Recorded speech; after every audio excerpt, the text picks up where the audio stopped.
Assalamualaikum warahmatullahi wabarakatuh. Selamat datang kembali di channel aku, Marsha Homes. Dan kali ini kita akan bahas sesuatu yang berbeda, yaitu tentang dilema milih jadi CPNS atau non-CPNS. Sebagaimana kita bersama ketahui, bahwasanya tes CPNS ini selalu dibuka setiap tahunnya, termasuk di tahun 2021 ini. Aku sudah ngelis 4 hal yang sangat penting dibahas di videoku kali ini. Yang pertama, kita akan ngebahas tentang stereotip di masyarakat mengenai hal ini. Nah, kemudian yang kedua kita akan bahas tentang kebutuhan serta peluang menjadi CPNS maupun yang non-CPNS. Kemudian yang ketiga, kita juga bahas tentang strength and weakness, kekuatan dan kelemahan masing-masing pilihan ini. Lalu selanjutnya yang akan kita bahas yang gak kalah penting adalah tentang personal habits and character.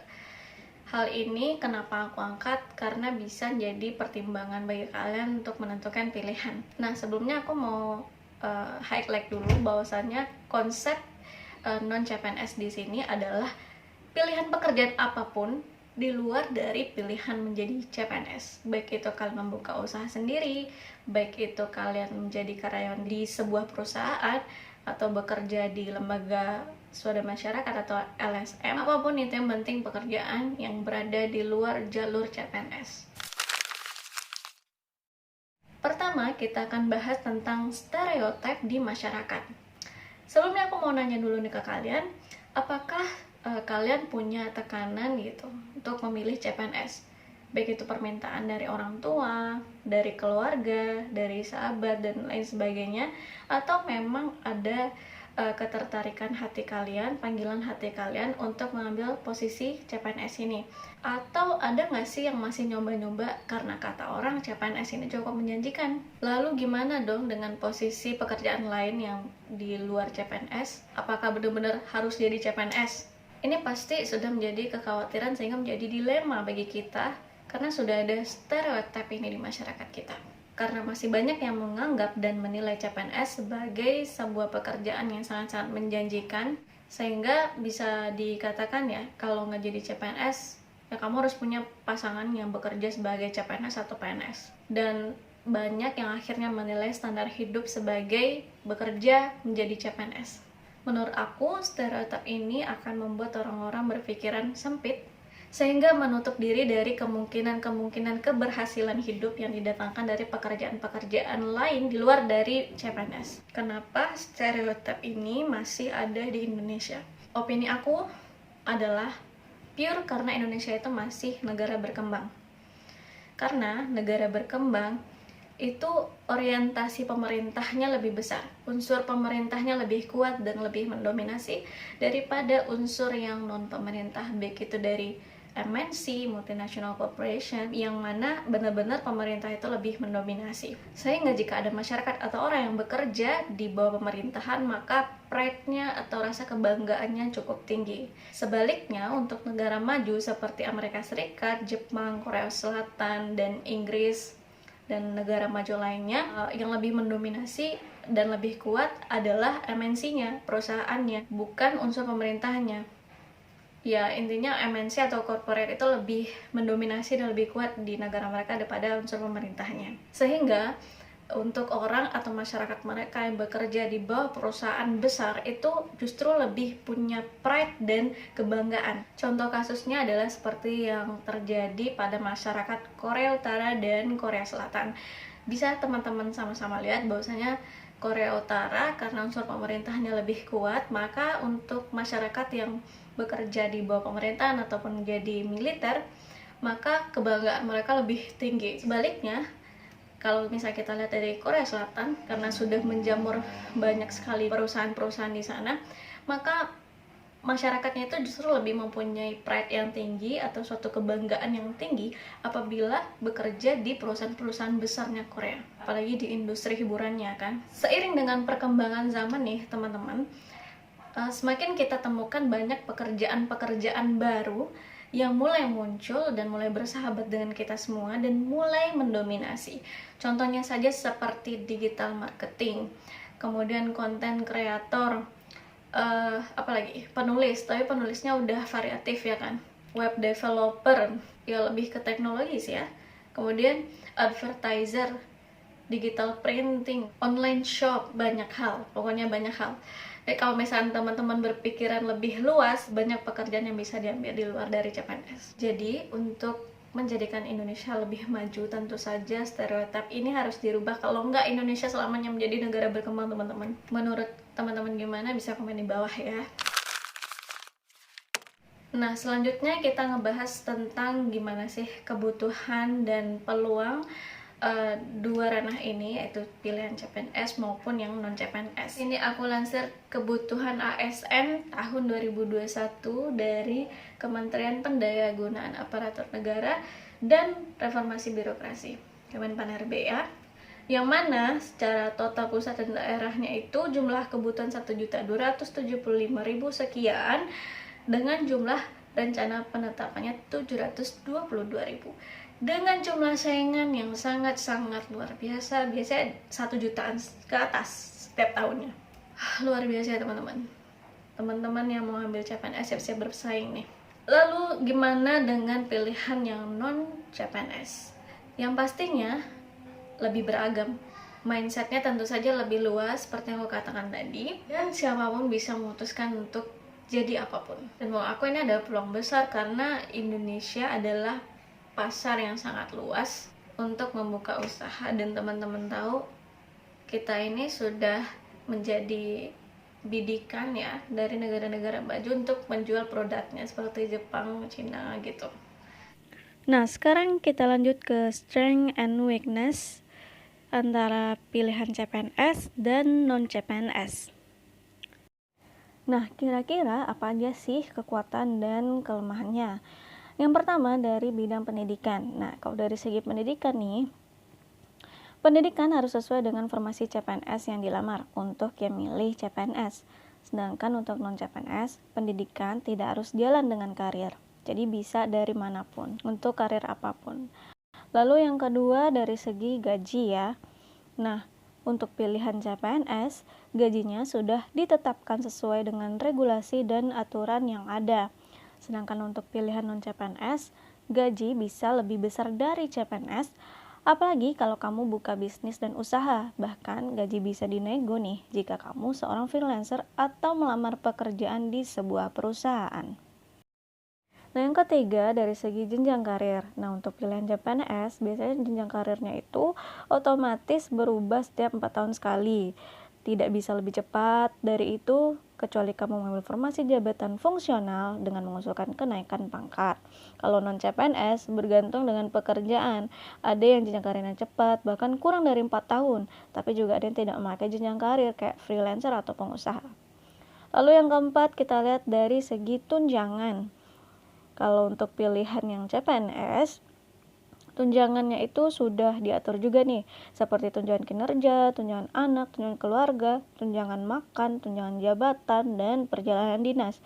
Nah, sedangkan untuk non-CPNS bergantung dengan pekerjaannya. Ada yang menyediakan tunjangan dan ada yang tidak. Menurut kamu gimana nih? Lalu yang kelima, kita lihat dari segi jaminan pensiun. Nah, kalau ini udah jelas ya, rata-rata udah tahu kayaknya nih. Untuk yang CPNS, jaminan pensiunnya sudah diatur dalam regulasi. Kalau untuk non-CPNS, tidak selalu ada jaminan pensiun, sehingga harus menyiapkan secara pribadi dengan memakai asuransi untuk jaminan hari tua. Selanjutnya, dari segi time freedom and place freedom. Kalau untuk pilihan CPNS-nya udah pasti mengikat ya, sehingga kayaknya tidak memungkinkan untuk memiliki time freedom and place freedom, karena ada aturan izin, cuti, dan lain-lain, serta jam kerjanya yang sudah diatur. Kalau untuk pilihan non-CPNS, tentu saja lebih fleksibel, sehingga sangat mungkin untuk punya time freedom and place freedom bergantung dengan pekerjaan. Lalu yang ketujuh, tentang pengembangan diri nih. Nah, kalau untuk yang CPNS, ya, untuk pilihan CPNS bersifat terbatas sesuai dengan program pelatihan dan fasilitas beasiswa yang disediakan oleh pemerintah mengikuti sistem administrasi tertentu. Sedangkan untuk non CPNS, kesempatan pengembangan diri lebih besar, bisa eksplor lebih banyak, bisa nyoba berbagai macam pekerjaan. Selanjutnya yang kedelapan, kita lihat dari sisi keterikatan kontrak. Untuk pilihan yang CPNS biasanya kontraknya lebih lama yaitu 10 tahun dan akan ada sanksi jika melakukan pelanggaran. Termasuk juga larangan untuk pindah ke instansi lain. Namun PNS membuat kamu bekerja dengan selalu digaji seumur hidup, jadi nggak perlu khawatir. Sedangkan untuk non-CPNS itu kontraknya tidak selama CPNS, jadi jika tidak cocok bekerja bisa memutuskan untuk resign atau menunggu kontrak habis. Namun pasti akan ada PHK sewaktu-waktu jika bekerja di perusahaan. Nah, lalu selanjutnya kita lihat dari proses seleksi. Nah, biasanya nih teman-teman udah pada tahu kalau untuk pilihan CPNS proses seleksinya itu lebih ketat, saingannya lebih banyak bahkan jutaan. Sehingga kalau lulus ada suatu kebanggaan. Sedangkan non CPNS tidak selalu ada seleksi kecuali kamu memutuskan bekerja di perusahaan. Kalaupun ada, seleksinya tidak serumit seleksi CPNS dan saingannya tidak sebanyak CPNS. Menurut kamu apakah selalu ada the power of orang dalam? Nah, selanjutnya kita lihat nih dari segi rutinitas pekerjaannya. Nah, kalau CPNS itu rutinitasnya pasti teman-teman sama-sama udah tahu ya, cenderung monoton. Rutinitas pekerjaannya pasti sesuai dengan tupoksi ya, yang telah diatur dan selalu berorientasi pada pelayanan publik dan masyarakat sehingga selalu ada pelaporan administrasi. Sedangkan untuk non-CPNS biasanya tidak monoton, jadi pilihan bekerjanya itu mandiri. Namun jika bekerja di perusahaan biasanya juga pekerjaan sesuai dengan target perusahaan ya. Namun kamu bisa lebih cepat maju dan berkembang nih karena kompetisinya itu lebih tinggi. Kemudian yang gak kalah penting adalah tentang mutasi atau pemindahan posisi. Nah, biasanya nih kalau CPNS itu beberapa formasinya mengharuskan untuk mutasi jabatan ke berbagai daerah di Indonesia bahkan luar negeri dengan waktu dan posisi yang unpredictable, terkadang juga tidak relate dengan posisimu. Nah, non CPNS nih pilihannya tidak ada sistem mutasi dan kalaupun ada biasanya akan disampaikan di awal untuk karyawan yang memilih bekerja di sebuah perusahaan dan selalu relate biasanya dengan posisi. Nah, yang gak kalah penting adalah bisa dilihat dari sisi perjalanan bisnis atau perjalanan dinas. Untuk pilihan CPNS, biasanya beberapa formasi memiliki kesempatan untuk melakukan perjalanan dinas ke luar kota, kabupaten, provinsi, bahkan luar negeri, tentu dibiayai pemerintah. Sedangkan untuk non-CPNS sayangnya tidak selalu ada perjalanan bisnis, kecuali kamu menjadi pemilik usaha besar, bisnis keluarga yang turun-temurun, dan karyawan tetap di perusahaan yang memiliki jaringan yang luas ya. Dan untuk para pengusaha yang mencari relasi. Selanjutnya yang ke-13 kita lihat dari sisi tanggung jawab. Untuk pilihan CPNS, biasanya untuk tanggung jawab publik lebih besar bergantung dengan ruang lingkup formasinya. Jika formasi di kementerian, maka tanggung jawabnya itu adalah nasional. Sedangkan untuk non-CPNS, tanggung jawabnya ya biasanya bergantung dengan seberapa banyak ya kliennya, pelanggannya, karyawannya, atau layanannya. Selanjutnya kita lihat dari sisi kebebasan menyuarakan pendapat dalam pemilu. Ini dari segi politik nih. Untuk CPNS itu terikat dengan kode etik dan kode perilaku ASN, yang mana mereka dituntut untuk selalu netral dalam berpolitik, sehingga setiap pegawai ASN tidak boleh berpihak dari segala bentuk apapun atau manapun dan memihak kepentingan siapapun. Beda halnya jika kamu memilih untuk jadi non-CPNS, kamu bebas berekspresi dan menyuarakan pendapatmu. Lalu yang terakhir, kita bisa lihat dari sisi pelaporan harta kekayaan. Nah, kalau untuk pilihan CPNS nih, kamu harus melaporkan harta kekayaan setiap periode. Keanehan pada laporan bisa mengundang kecurigaan. Sedangkan untuk non-CPNS tidak selalu ada pelaporan harta kekayaan pribadi. Jika ada pendapat yang lain, silahkan komen di bawah. Nah, beberapa personal habits dan karakter yang sangat-sangat paling berpengaruh adalah yang pertama tentang konsep time freedom and place freedom. Apakah kamu tipe orang yang sangat menjunjung tinggi kebebasan atau kamu tipe orang yang disiplin, patuh pada regulasi, lalu bisa bekerja di bawah tekanan? Nah, kalau misalkan kamu termasuk di 3 kategori ini, maka kamu bisa banget milih untuk menjadi CPNS atau ASN. Tapi kalau kamu bukan tipe orang yang disiplin, kamu tipenya lebih ke fleksibel dan benar-benar freedom, gak ingin terikat atau gak mampu untuk bekerja di bawah tekanan, aku sarankan untuk milih yang non-CPNS. Kemudian karakter yang kedua yaitu tentang jiwa kepemimpinan. Apakah kamu tipe yang suka dipimpin atau suka memimpin atau mau memimpin tetapi setelah melewati pengalaman-pengalaman tertentu? Nah, untuk kamu yang suka dipimpin, gak apa-apa, kamu sebaiknya milih yang CPNS. Atau kamu bisa juga sih milih yang non CPNS. Tapi kalau misalnya kamu berjiwa pemimpin, lebih baik kamu mulai bisnis sendiri, buka bisnis sendiri, lebih produktif gitu kan. Karena kalau misalnya kamu milih pilihan yang CPNS, maka jiwa leadership kamu mungkin nggak begitu banyak kepake. Menurut aku ya, kamu baru bisa jadi pemimpin yang benar-benar memimpin itu ketika kamu melewatin bertahun-tahun dulu gitu. Tapi kalau misalnya kamu pengen langsung memimpin, ya udah mulai bisnis baru aja. Tapi semuanya tergantung kepada pilihan kamu masing-masing. Kalau misalkan kamu memang berjiwa pemimpin tapi memang mau dipimpin juga, nggak masalah. CPNS bisa, non CPNS bisa. Kemudian selanjutnya, apakah kamu punya keinginan untuk promosi jabatan lebih cepat?